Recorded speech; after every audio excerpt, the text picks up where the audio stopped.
Thank you, Madam Acting Deputy President. Every teenager, every family, every business, every government in the world that gets into financial difficulty says the same thing. If I could just get a little bit more income, I'd be fine. Well, I'm sorry to break the news, but it never works. When you're in financial difficulty, when your spending exceeds your income, the only solution is to shrink to viability and then regrow from there. Now, first let me say from the outset that I understand the government's predicament. I have been in the government's position. I have experienced industry slumps where the market drops by something like 40%, leading to a 40% drop in revenue.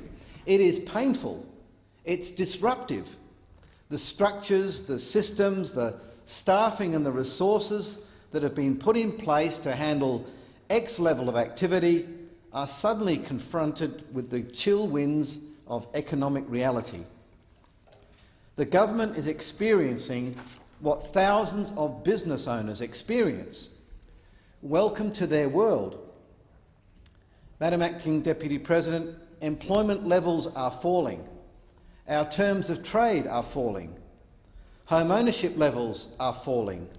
While at the same time our national debt is rising, interest payments on our debt are rising, government spending in a whole range of areas is also rising. Something has to give. Not only that, pretty soon a person on average ordinary full-time earnings will move into the country's second highest tax bracket. With 5 levels in our tax system, the idea that someone on average weekly earnings would be on the second highest tax bracket should give serious pause for thought. High tax rates undermine enterprise and destroy the will to work. The prospect of giving up nearly half your earnings leads people to decide that it is simply not worth it.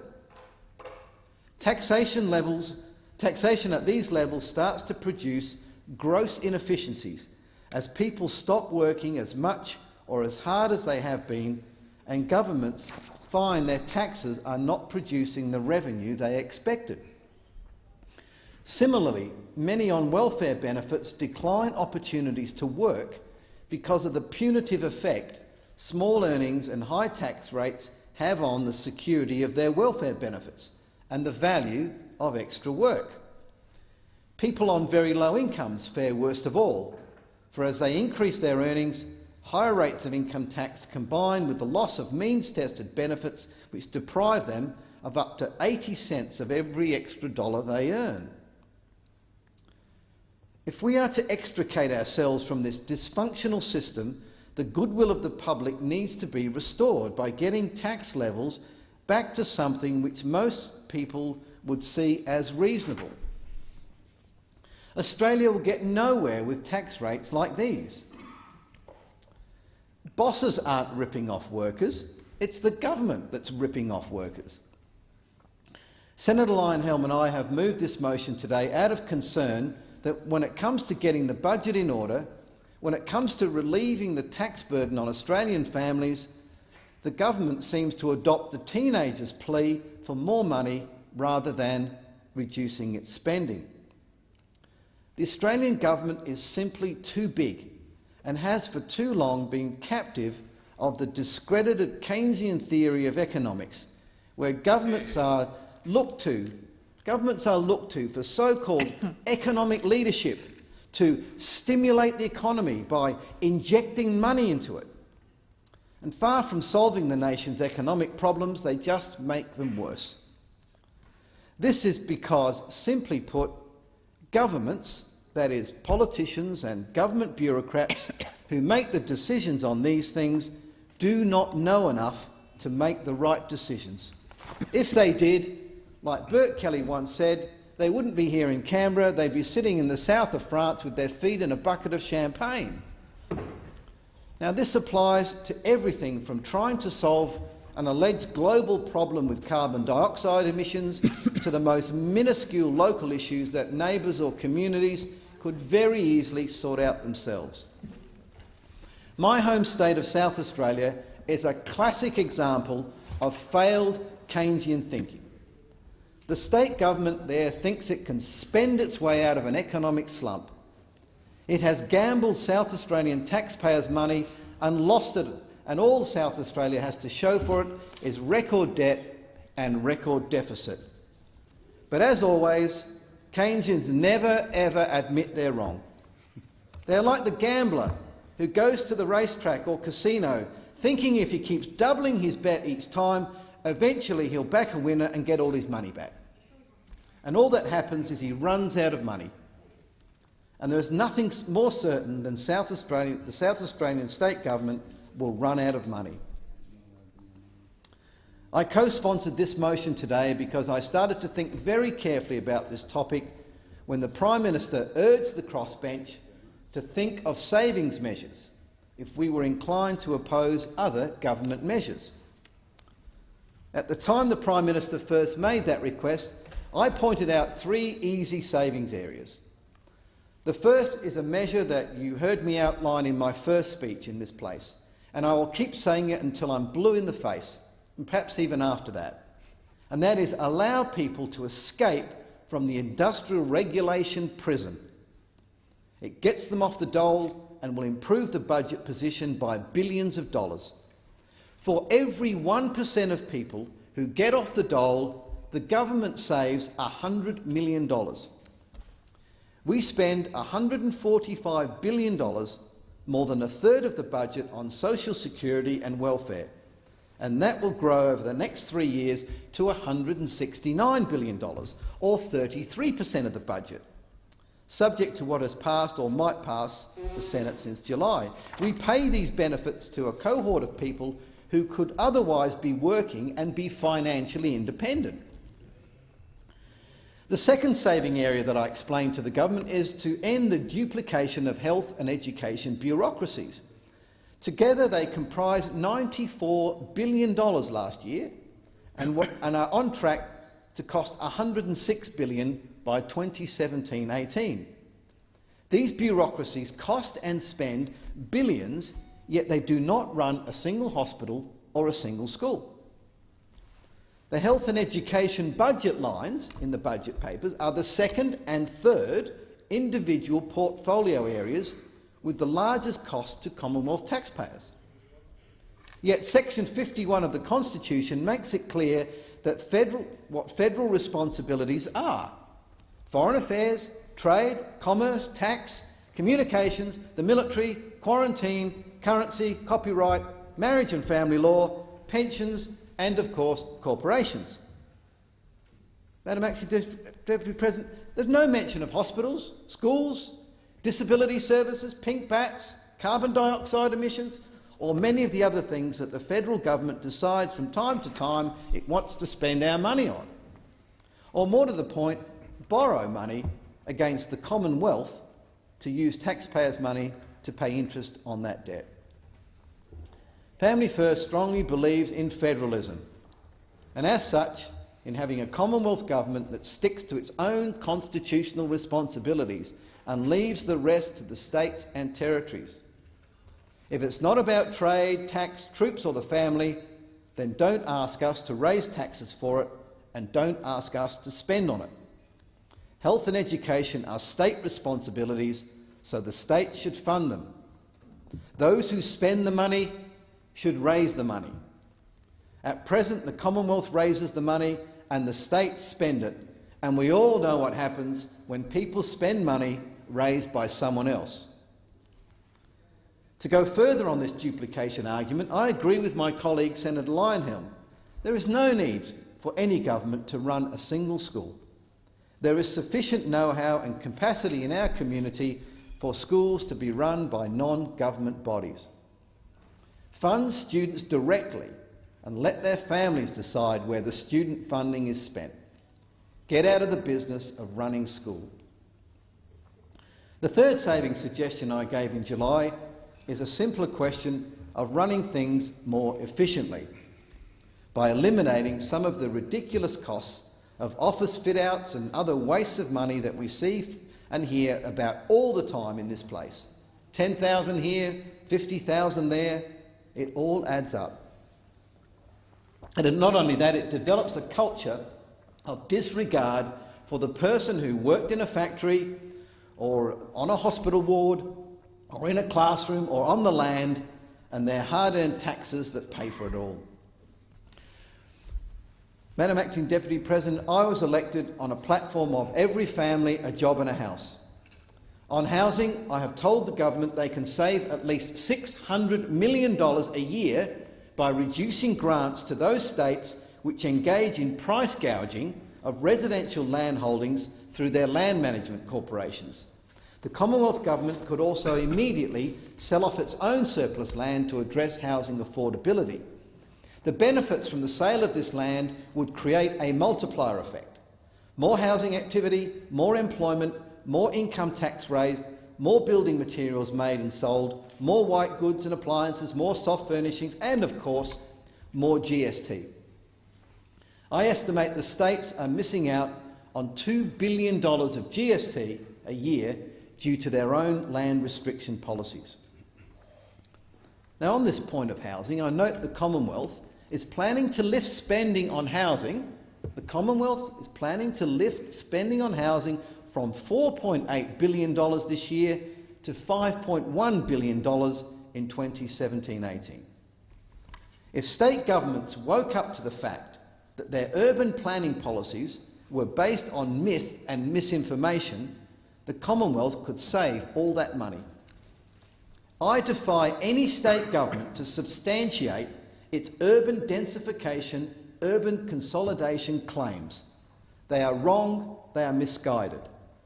Claims that urban densification is good for the environment, that it stems the loss of agricultural land, that it encourages people onto public transport, that it saves water, that it leads to a reduction in motor vehicle use, that it saves on infrastructure costs for government are false.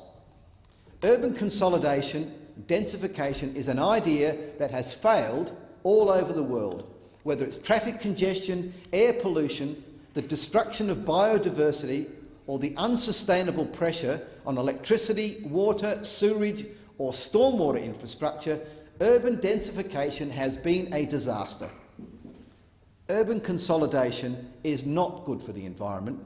It does not save water. It does not lead to a reduction in motor vehicle use. It does not result in nicer neighbourhoods. It does not stem the loss of agricultural land. It does not save on infrastructure costs for government. And worst of all, it puts home ownership out of the reach of those on low and middle incomes. On the jobs front, quite aside from the savings by letting people escape the industrial regulation prison, there are substantial savings to be made in what is called labour market assistance to job seekers and industry. Now, as we know, some people have become very wealthy in the job seeker assistance market, which in the current budget papers grows from $1.46 billion to $1.5 billion per annum.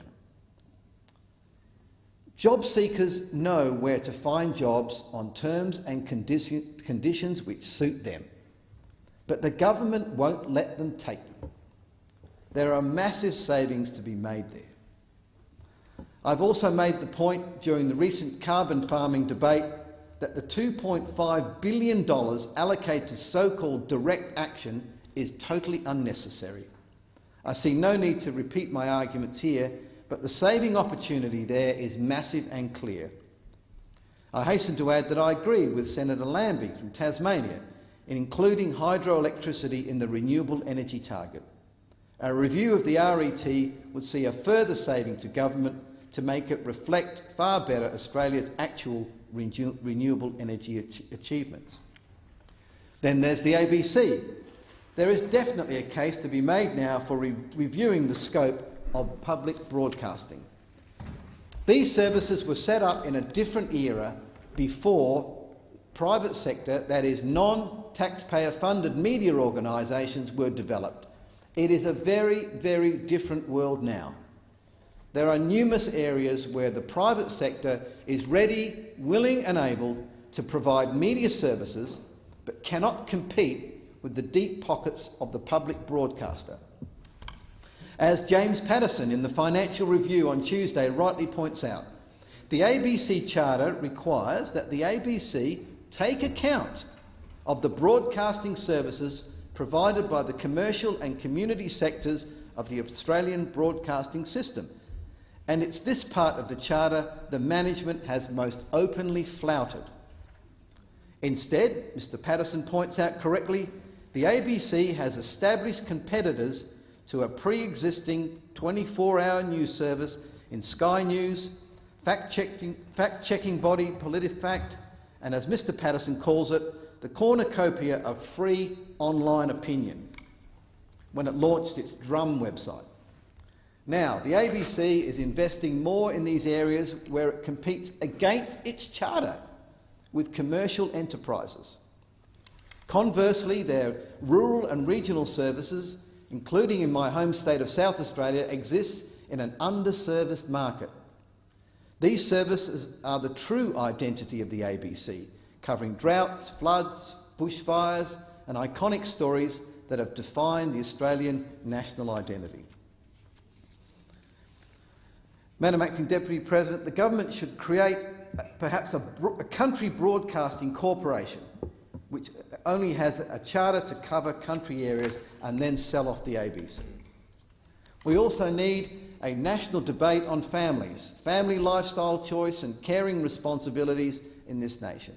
We fund childcare, $5.6 billion last financial year, rising to a whopping $8 billion in 2017-18. Yet if you ask most families, one of the parents, mum or dad, would rather stay home and care for their own children, or failing that, one of the grandparents would be very happy to look after those children for nothing or at a fraction of what childcare costs the taxpayer.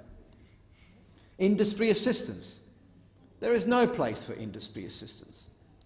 If an industry itself wants to create a spending program from its own members, they can do that. But there is no role for government in giving taxpayers money to industries or certain companies. We South Australians know all too well from experience where all the money went to keep Mitsubishi in our home state. The money went back to Japan, never to be seen again.